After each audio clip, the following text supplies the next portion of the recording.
Sa ilalim ng mga ilaw ng lungsod, may mga lihim na ayaw lumabas at may mga mata na pinipilit ipikit.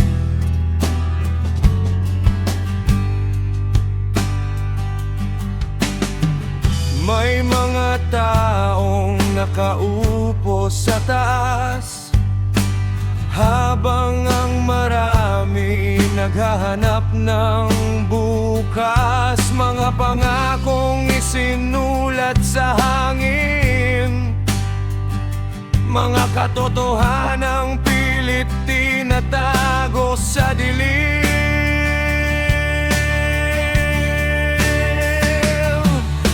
Sa bawat sigaw ng taong gutom, may sagot na nilulunod ng panahon. Ang boses ng bayan ay unti-unting nawawala sa ingay ng perang nagdidikta.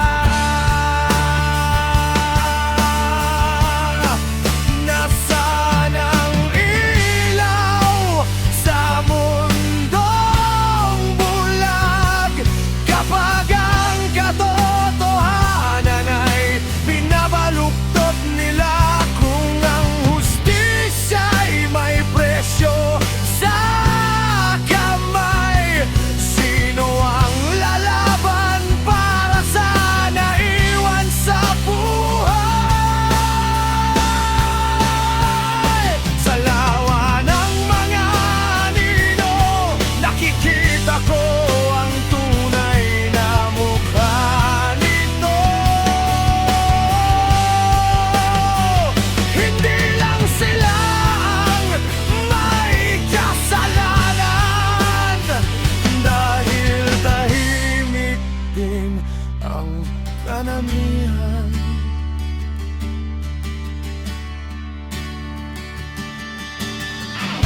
Mga pangalan na paulit-ulit bumabalik, mga kwentong pareho kahit ibang tinig. Ang upuan ay nagiging trono at ang pangako'y nagiging negosyo. May mga kamay na puno ng putik, pero itinatago sa puting damit. May mga mata na nakatingin lang, habang unti-unting nilalamon ng bayan.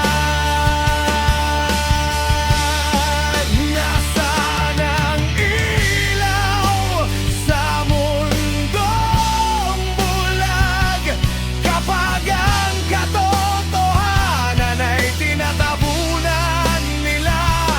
Kung ang tama'y kailangang ipaglaban, bakit parang kasalanan ang magsalita? Sa lawa ng mga anino, naririnig ko ang sigaw ng pagbabago. Hindi ako santo, hindi rin bayani, pero ayokong mamatay na walang sinabi. Tinanggap ko ang dilim ng panahon, tinanggap ko ang galit sa puso ko, pero hindi ko hahayaang maging halimaw ang sakit na ginawa ng mundong ito.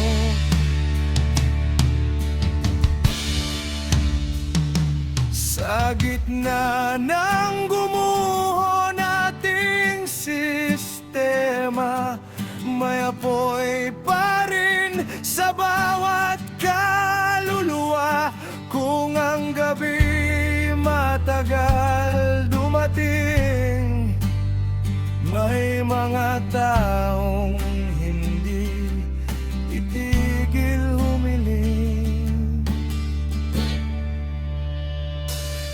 sawa ng mga anino, hindi na ako tatakbo palayo.